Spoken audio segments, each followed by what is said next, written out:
Some financial tips I would give to a young adult trying to learn how to make money, make 10K a month, make six figures, how to just good financial tips that I believe everyone should know. I'm not going to give you the 80-20 rule, that dumb shit. I'm going to give you frameworks that really work. Okay, so the first one the first financial advice I would give you is to end your relationship. Break up with I'm just playing. But nah, let me show these people, man. Man, Valentine's Day, they birthday, Mother's Day. Man, going out to eat. Nah, man, that's a great financial tip, gang. I'm just playing. Stay with your female. The second financial tip, right, is that all debt isn't bad debt. We grow up thinking that student debt is horrible, right? It's horrible. It's terrible. Car loans is horrible. It's terrible. They give you a high APR. And that's not the all debt you have. You can have business loan debt, right? You can have debt from borrowing from your crypto account and having tax-free money of straight cash coming into your bank account, and you don't even have to pay taxes on that. All debt is not bad debt. If you have a great plan and you have cash flow where you can afford that debt, it's cool. There's nothing wrong with that. Next thing is to make quotas that have a positive reinforcement. So, quota that I have for my YouTube is to make at least $140. If I hit the quota, at the end of the month, I buy myself something. One of the months I bought me a watch. One of the months I bought me, I can't remember what I bought. I forgot. But basically, make quotas that have positive reinforcement. It's not a goal. It's not, I want to hit $150. No, I must hit $150. In order to hit $150, I'll get this bonus. Jobs do it. Jobs don't say, the goal is to hit this. They don't care about no goals. It's the quotas. It's the pressure. It's the, you know what I'm saying? You have to hit at least that. It's not, I'm going to aim for it. No, make your goals a standard. And that's the next thing I'm going to get into, is to increase your lifestyle standards. We have standards like, she's fat, she's ugly, I wouldn't date her. This job is $10 an hour, $9 an hour, I would never work that job for that amount of money. That is standards, right? As in, you wouldn't do it, or you wouldn't accept things that's lower than that. But have lifestyle standards for your goals. If you want to make $100K a year, make it a standard that you make $8,333. A standard, not a goal, a standard where it's like, I must at least. And if you're not hitting your standard, you got some work to do. That's it. But if it's like, it's a goal, it's like, I'll work tomorrow for my goal. No, but when it's a standard, it's like, no, I have to work harder to hit the standard. Next thing is, focus on cash flow and profit margins. I started a custom hat business. Terrible profit margins, right? Hats cost about $40 to $50. I pay for the shipping, and I also pay to ship out to them, right? So it costs about $40, $50, right? And then I also pay for the shipping. That could be, I don't know, $5, $6, or something like that. And I sold them for $65. Nigga, that's like 7 to 8, 9, 10% profit margins. That's horrible. That's terrible. A good profit margin, 30, 40, 60, well, not 60, 30, 40, 50, 60, around there. Those are really good profit margin businesses. Some of those are software as a service. Now, with software, okay, let's say you have infrastructure and you have a gym and you only have an amount of people that can come in that gym. That means you can only sell to a certain amount of people that can come in that gym. But with software, with courses, with YouTube, with Twitch, you can have 20,000 people watching your video, 20 people watching your live stream, and you didn't have to pay any more money. But if you want to get 20,000 people into a venue, 20,000 people into a gym, 20,000 people into a warehouse, you're going to have to get a bigger venue. Or you're going to have to get, you know what I'm saying? Or you're going to have to minimize the people that's coming in there. So focus on things where the increase of people, the increase of money doesn't necessarily mean you have to increase You're spending. Like I said, YouTube, software, literally. Google. You think Google have to keep making Google apps? I mean, yeah, they'll keep updating it, but nigga, 1 million people could be on Google, 20 million people could be on Google. They never had to pay to have more space to have people on that, unless it's cloud or something like that, right? Next thing is to start your credit now. Now is the best time. This is one of the frameworks I gave myself to when I have problems in life and to problem solve. I'll put myself in the same situation. I'll tell myself, okay, what advice would I give to my 16-year-old self that's in the same exact situation? So let's say you're thinking about investing into a crypto coin, right? And let's say, well, think about this, right? 3 years ago, for me, 3 years ago. The advice you would give to yourself when it comes to investing in the cryptos 3 years ago, you'd be like, nigga, go buy Bitcoin, nigga. If you can work back to 3 years ago, you'll tell that nigga buy Bitcoin. You tell that nigga to start a drop shipping business. You tell that nigga to work out. You tell that nigga don't mess with that girl. You would tell that nigga to do this. You would tell that nigga to start a spiritual journey. You tell that nigga to start a self-improvement journey. You would tell that nigga to do this, start these skills. You would tell that nigga all that shit because you have the knowledge now. That's why I don't really talk to my future self. No, I talk to my past self because I have the knowledge now.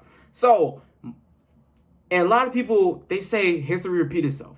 So if the advice you would give to your younger self, it could be the advice that your older self would give to you now. So if you think about investing in that crypto, the advice you give to your younger self, use it. And that can either say don't or not. I mean, that can either say do it or don't do it. Starting a business, you might tell your younger self to start a business early. Because by then, if it was 3 years ahead to where it's now, you could have made a good amount of money. Right? Because of the time. Next financial advice.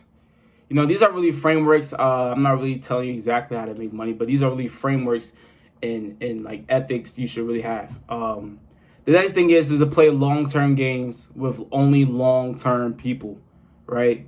Like I said, long-term games, stock market, crypto. Well, I don't know if you say crypto is a long-term game, but investing is a long-term game. Real estate, you can't make more land. You can buy land, but you can't make more land.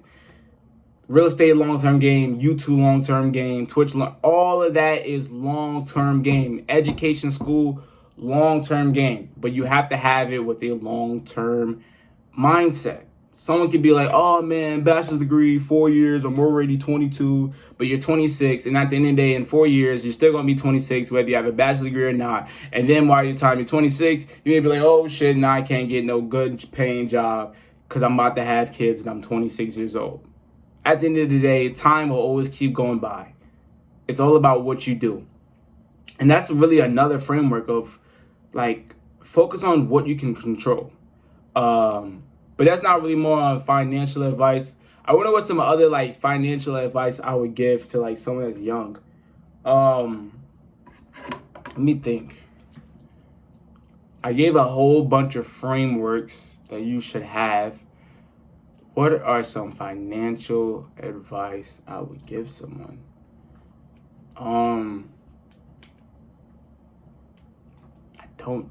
I can't think of any other one.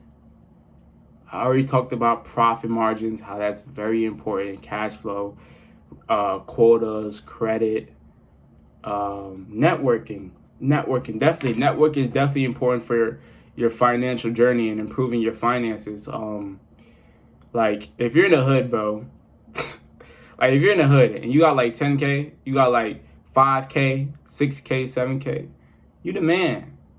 There's a reason why it's called hood rich. Hood rich. Let me show I'm good on time. It's a reason why it's called hood rich. Because in the hood, you're on the top of the top. You're the top 1% of the hood. You have more money than the niggas in the hood. But then when you go into a bigger pond, you're around people that make more money, you're not rich no more. you're wealthy broke. Like, you know what I'm saying? It's a difference between you got the same amount of money in your bank account. When you're in the hood, you're hood rich. When you're in a different area around different people, you're wealthy broke. You know what I'm saying? So, be around people that has more money than you, that can teach you something. Older people, but older niggas give you so much game. They will really talk about their whole life story. You just ask them questions, listen, they'll talk about their whole life story and put you on to everything, nigga. Everything, nigga. Word. The gym, they do it at work, they do it in the sauna. Everywhere. At playing ball, nigga, these niggas gonna tell you some shit. You know what I'm saying? And honestly, that's what courses are. When you pay for a course, they gonna tell you their mistakes. And that's literally paying for the cost of time. If you learn mistakes now, you now are paying for your time back. Because you could be trying to do something specifically for your dropshipping business, trying to do a certain ad, and then you spend a whole bunch of time trying to make this ad for your dropshipping business, and it flops. But if you want to pay for a course, or if you want to ask someone for advice, you save time and money. Because let's say, what if you paid for the ad that was shitty? You wasted money. And you're also wasting time making that ad. You know what I'm saying? So that's kind of also like another financial advice of just pay. Be around network. Be around people that you can learn. Yeah, man. I wonder what some other financial advice I would give.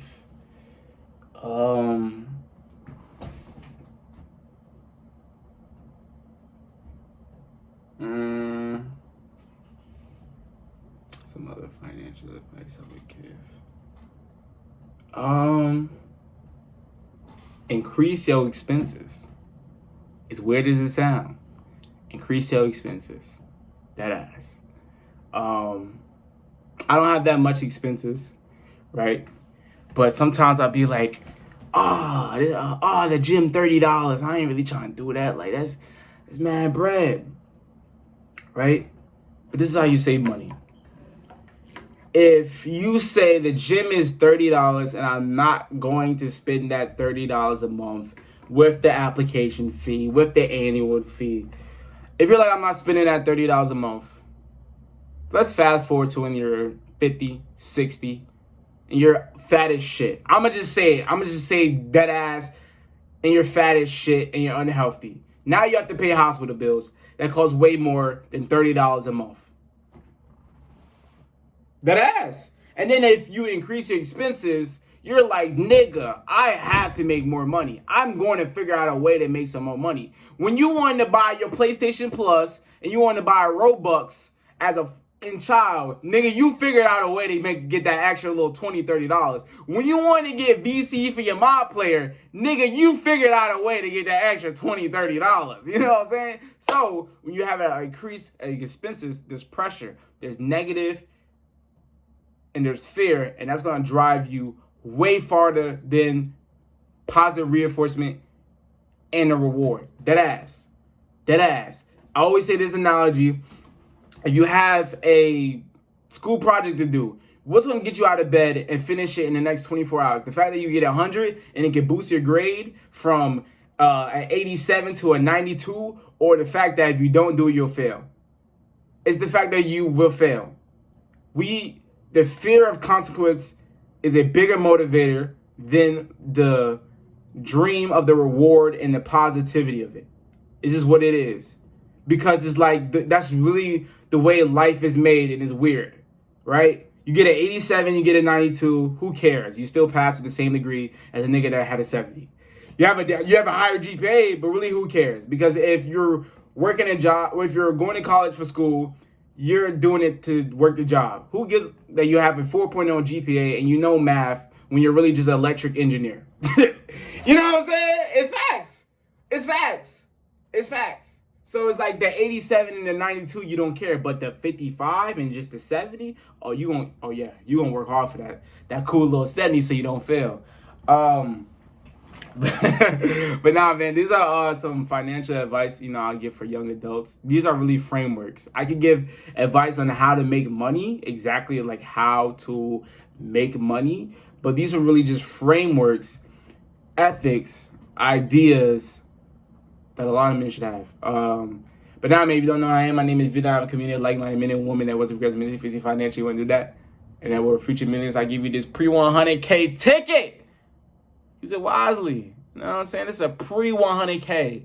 You remember before 100K? Come on, use it wisely, bro. But nah, man. I hope y'all enjoyed the video. I'm out. Gang.